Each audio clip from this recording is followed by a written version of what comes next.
الحمد لله نحمده ونستعينه ونستغفره ونستهديه ونعوذ بالله من شرور أنفسنا وسيئات أعمالنا. من يهده الله فهو مهتد ومن يضلل فلن تجد له وليا مرشدا. وأشهد أن لا إله إلا الله وحده لا شريك له وأشهد أن سيدنا وحبيبنا وعظيمنا محمد بن عبد الله. اللهم صل وسلم وبارك على محمد وعلى آل محمد كما صليت وسلمت وباركت على إبراهيم وعلى آل إبراهيم في العالمين إنك حميد مجيد. رب اشرح لي صدري ويسر لي أمري واحلل عقدة من لساني يفقهوا قولي. سبحانك لا علم لنا إلا ما علمتنا إنك أنت العليم الحكيم. اللهم علمنا ما ينفعنا وانفعنا بما علمتنا وزدنا علما. إن الله وملائكته يصلون على النبي يا أيها الذين آمنوا صلوا عليه وسلموا تسليما. الإخوة الكرام, vendredi dernier, après la khutba, il y a un frère qui est venu m'interpeller sur quelque chose que je ne vais pas citer dans la khutba. Et il avait raison, et barakallahu fi. Et j'aimerais bien que vous m'aidiez à m'améliorer, Inch'Allah. Le frère, quand j'ai raconté l'histoire de Suraqa, celui qui poursuivait le prophète sallallahu alayhi wa sallam dans sa hijra, le prophète il lui dit un jour tu porteras les anneaux de Kisra. Il dit Kisra ibn Hurmuz, celui qui gouverne la Perse aujourd'hui. Oui, Kisra ibn Hurmuz, celui qui gouverne la Perse aujourd'hui. Et Ata al-Aman. Et le gars est revenu. À l'époque de Omar al-Khattab, quand les musulmans ont conquis la Perse, ils nous ramenaient à Omar al-Khattab des trésors. Ils nous ramenaient des trésors, les trésors de Kisra justement. Et Kisra, Sahabi, quand il est rentré dans le palais de Kisra, il lisait l'aya Kam taraku min jannatin wa uyun wa zuru'in wa maqamin karim wa na'matin kanu fiha kafakihin kadhalika awrathnaha qawman akharin. Allah subhanahu wa ta'ala, ceux qui oublient, on racontait à l'instant l'histoire des Romains et des Byzantins, ceux qui oublient le rapport à Allah subhanahu wa ta'ala, ceux qui oublient le rapport dans cette dunya, c'est eux qui sèment les turpitudes et le chaos sur terre. Et on voyait bien que cela, il dit quand Socrates, Héraclius, il lui dit on fait la paix, il dit non, tu viens ici, enchaîné, et tu déclares que tu n'adoreras plus ton Dieu, tu adoreras le mien. Oui, Allah subhanahu wa ta'ala, il en parle dans le Coran, sur le Coran, si vous poursuivez l'ayat, vous allez voir que Allah subhanahu wa ta'ala parle après du tawhid. Et que les gens qui ont semé le chaos, justement ceux qui sont éloignés d'Allah subhanahu wa ta'ala, du concept divin qu'il y a sur terre. Donc, Omar al-Khattab lui dit à Suraqa ta'ala, je vais te donner la promesse du prophète sallallahu alayhi wa sallam. Il lui met Sarari, il lui met les anneaux, ensuite il lui enlève. Il lui dit Hada ma wa'adaka Rasulullah. Ça, c'est la promesse du prophète sallallahu alayhi wa sallam. Quand on doute, on regarde Sirat Rasulullah sallallahu alayhi wa sallam. Ça, c'est la première chose. La seconde chose, Omar al-Khattab il dit à Abdurrahman ibn Awf, il lui dit Inna an-nas alladhina ataw bihada.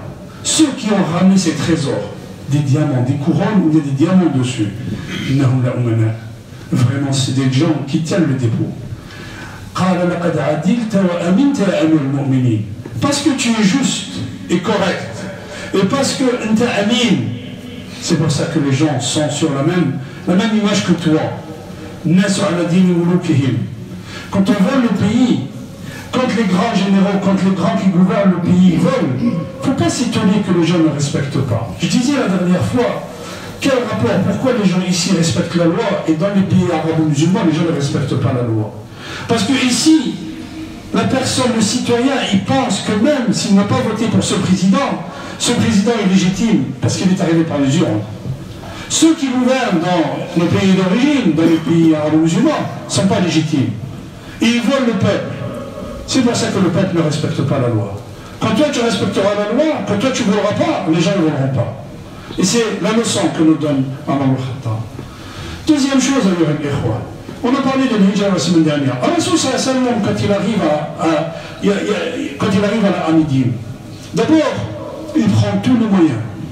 Il prend tous les outils, tous les moyens, dire salat, pour partir à la Mecque, pour partir de la Mecque à Médine, pardon. Allah subhanahu wa ta'ala, il aurait pu lui envoyer le buraq, comme il l'a envoyé le jour où il a fait l'ascension nocturne. Ben non. Allah subhanahu wa ta'ala ne lui a pas envoyé le buraq. Le prophète sallallahu alayhi wa sallam a changé de chemin. Le prophète sallallahu alayhi wa sallam a pris un guide. Le prophète sallallahu alayhi wa sallam a rendu les dépôts à l'Orient droit avant de partir. Le prophète sallam a pris le berger de Abu Bakr pour marcher, pour faire marcher les moutons sur leurs pas, pour effacer leurs pas. C'est quoi la leçon pour nous? التوكل على الله أن تأخذ بالأسباب. التوكل أن يتوكل قلبك. أن تجعل الأسباب, que tu mettes les moyens avec les mains, que tu mettes les moyens, que tu mettes l'effort. C'est ça. En tant que musulman, on doit mettre l'effort, on doit faire l'effort. Et ensuite, tawakkul, c'est ton cœur qui sait que toute chose est entre les mains d'Allah subhanahu wa ta'ala. Et ne t'afflige pas. Ne t'afflige pas, c'est Allah qui gère. Et parfois, il y a l'ikhwa, quand les choses vont mal, il faut qu'on revoie notre relation avec Allah. Mais j'y arrive, Inch'Allah, fil ayah que je vais citer, Inch'Allah. La deuxième chose, quand le prophète sallam il met l'asbab, il arrive à Médine. Qu'est-ce qu'il fait, le prophète sallam, quand il arrive à Médine? Il fait des choses essentielles. La première chose qu'il fait, il construit la mosquée. Parce que la mosquée, c'est la source de lumière de la société. La source de lumière de la société. La mosquée, elle ne sert pas seulement à faire la prière. La mosquée, elle sert à éduquer. Elle sert à rassembler.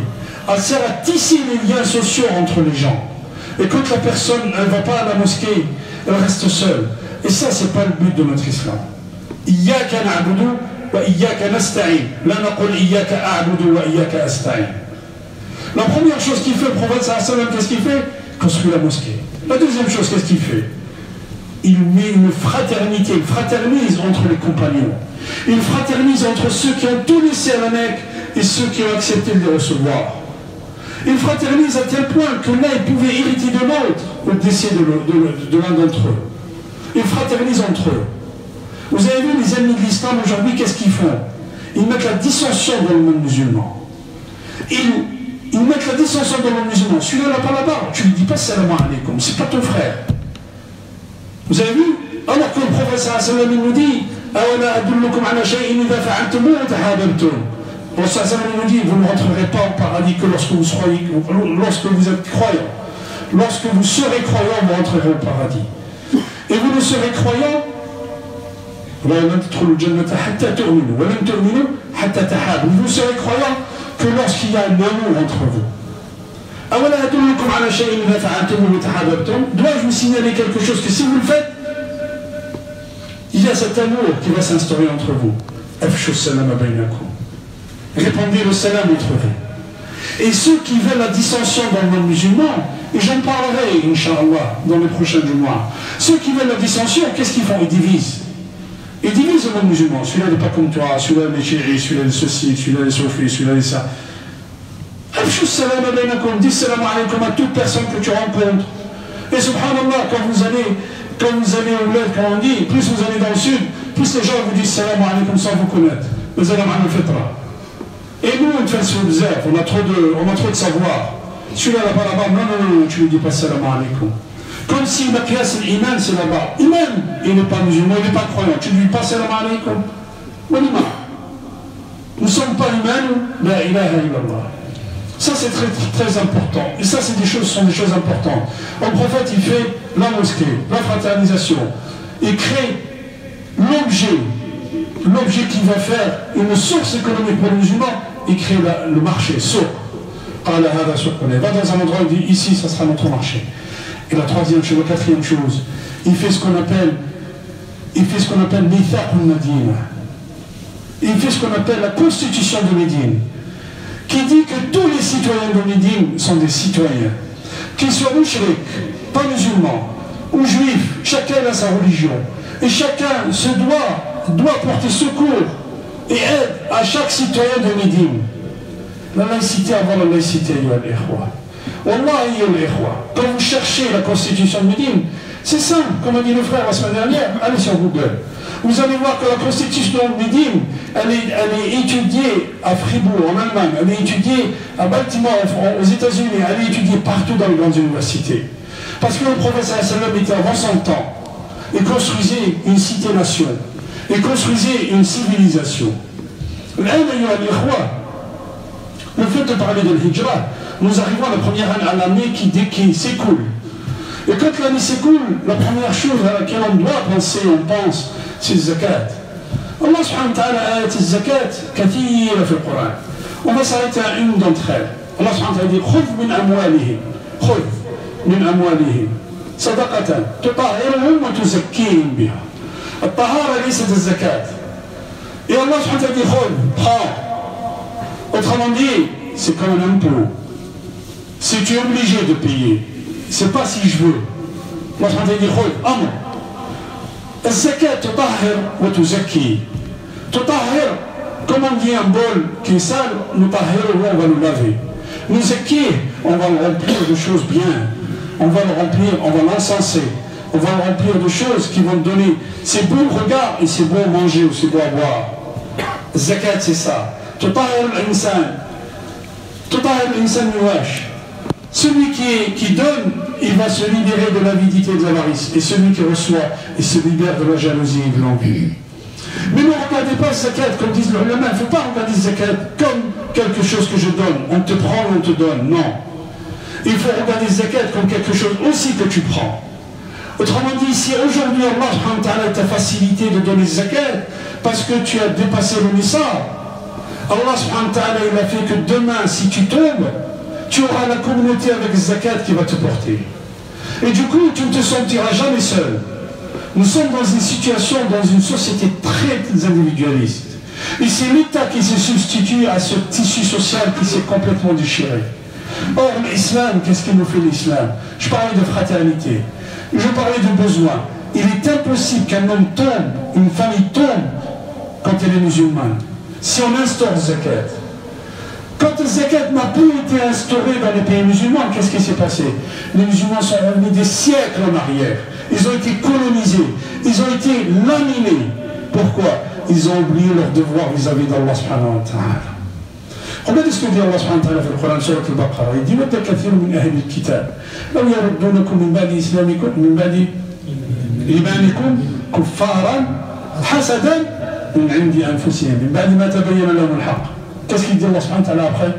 فَاعْفُوا وَاصْفَحُوا حَتَّى يَأْتِيَ اللَّهُ بِأَمْرِهِ وَأَقِيمُوا الصَّلَاةَ وَآتُوا الزَّكَاةَ وَمَا تَفْعَلُوا مِنْ خَيْرٍ فَلِأَنفُسِكُمْ وَمَا تَفْعَلُوا مِنْ خَيْرٍ يَعْلَمُهُ اللَّهُ.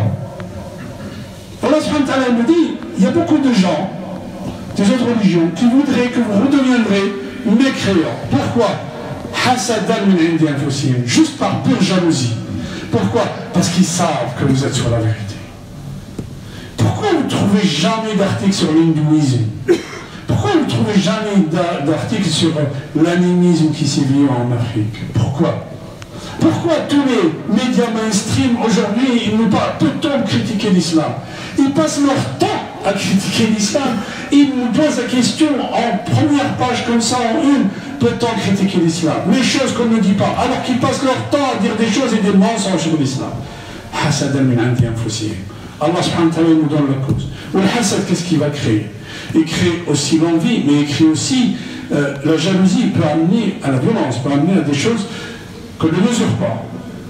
Mais Allah subhanahu wa ta'ala, qu'est-ce qu'il nous dit? Fa'afu wasfahu. Laisse tomber. T'occupe pas de ça. Qu'est-ce que tu dois t'occuper? Qu'est-ce que tu dois faire toi en tant que musulman? Aqim salat wa ati zakat. Et si tu fais quelque chose de bien, c'est pour toi.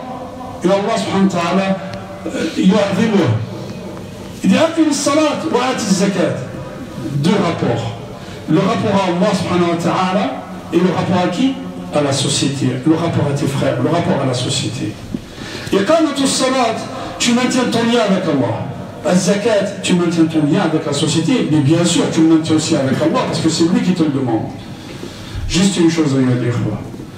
Si quelqu'un d'entre nous a des problèmes dans ses relations, si il fait un commerce et il ne réussit pas, si les enfants ils commencent à zigzaguer, si dans la famille ou dans le foyer ça ne va pas, revois ta relation avec Allah. Ne te pose pas 1500 questions. Revois ta relation avec Allah.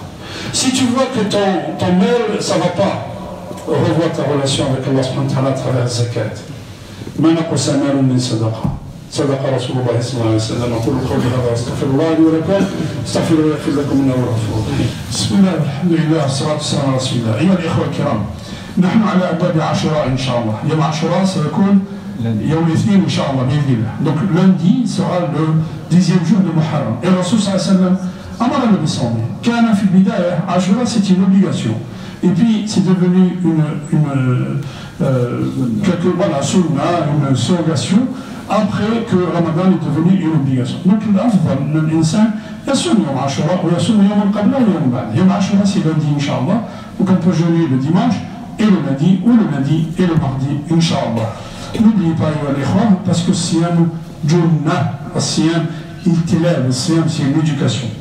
Deuxième chose, alors j'ai parlé tout à l'heure des frères qui viennent de Puricar et qui souhaitent qu'il y ait un covoiturage. Alors on aimerait bien, s'il y a des gens qui peuvent amener des étudiants à la mosquée, on va mettre une feuille à la sortie là, et les gens ils mettent leurs coordonnées avec le numéro de téléphone, et on peut les appeler le vendredi pour qu'ils ramènent les gens. Dernière chose avec les frères. جاءنا أخ كريم تقينا به في مسجد في Marseille. جاءنا أخ كريم, il demandait de l'aide pour un gamin qui est handicapé, et qui est, je dirais lourdement handicapé parce qu'il est sur un fauteuil roulant. Et sa mère, elle n'a pas de quoi payer le loyer, parce que le musulman, elle n'a pas de quoi payer le loyer, elle n'a pas de quoi payer les frais. Alhamdulillah, il est pris en charge pour les frais. Mais aidez-la à payer ses frais d'avocat, à payer ses frais de nourriture, ses frais. On parle de sadaqa. On vient de parler de zakat et de sadaqa. N'oubliez pas que ce que vous faites, ce n'est pas le frère qui va le rendre, c'est Allah subhanahu wa ta'ala. C'est Allah subhanahu wa ta'ala qui va rendre ça. Certaines personnes me demandent, moi j'ai jamais sorti zakat parce qu'il n'arrive pas. Alors sachez une chose, que nous quand on sort zakat, il faut la donner à une entité. L'entité va recenser les pauvres et va faire que celui qui a reçu zakat aujourd'hui, il devient muzakki demain. On ne lui donne pas 200 € à celui qui est pauvre. On lui donne pour qu'il fasse un projet et que demain il sort de la pauvreté. C'est ça la société musulmane. Et ça c'est très important. Quand quelqu'un n'a pas d'argent, le minimum qu'il puisse faire, c'est quoi? C'est de faire bien son travail, d'être consciencieux dans ce travail. Parce que ton travail, quand tu fais un travail, n'importe quel travail, si tu es médecin, si tu es cordonnier, si tu es peintre, si tu es technicien, n'importe quelle technicité que tu possèdes, tu as un contrat avec l'autre. Et le contrat, qui c'est qui veille? C'est Allah subhanahu wa ta'ala. Tu t'en fous de la personne. Quand je dis tu t'en fous, elle est son regard, peu importe le regard de la personne sur ce que tu as fait. Cherche le regard d'Allah et l'agrément d'Allah. اللهم اجعلنا من الذين يستمعون القول فيتبعون احسنه. اللهم اهدنا فيمن هديت وعافنا فيمن عافيت وتولنا فيمن توليت وبارك لنا فيما اعطيت وقنا شر ما قضيت. انك تقضي ولا يقضى عليك انه لا يذل من وليت ولا يعز من عاديت. تباركت ربنا وتعاليت يا ذا الجلال والاكرام. اللهم اقسم لنا من خشيتك ما تحول به بيننا وبين معصيتك ومن الطاعات ما تبلغنا به جنتك ومن اليقين ما تهون به علينا مصائب الدنيا ومتعنا اللهم باسماعنا وابصارنا وابداننا ابدا ما احييتنا واجعله الوارث منا واجعل ثأرنا على من ظلمنا وانصرنا على من عادانا ولا تجعل الدنيا اكبر همنا ولا مبلغ علمنا واجعل الحياة زيادة لنا في كل خير واجعل الموت راحة لنا من كل شر. اللهم انصر الاسلام والمسلمين في كل بقاع الارض. اللهم ارفع الذر عن اخواننا في اليمن وفي العراق وفي سوريا وفي ليبيا وفي كل بقاع الارض يا رب العالمين. اللهم كن معهم ولا تكن عليهم. اللهم احفظ اخواننا في فلسطين. اللهم احفظ اخواننا في فلسطين. اللهم احفظ اخواننا في فلسطين. اللهم احفظ ابنائنا في هذه البلاد. اللهم انصرنا وانصر بنا واجعلنا سبيل المهتدى يا رب العالمين. عباد الله ان الله يامر بالعدل والاحسان وايتاء ذي القربى وينهى عن الفحشاء والمنكر والبغي يعظكم لعلكم تذكرون ولذكر الله أكبر والله يعلم ما تصنعون وقوموا إلى صلاتكم بارك الله.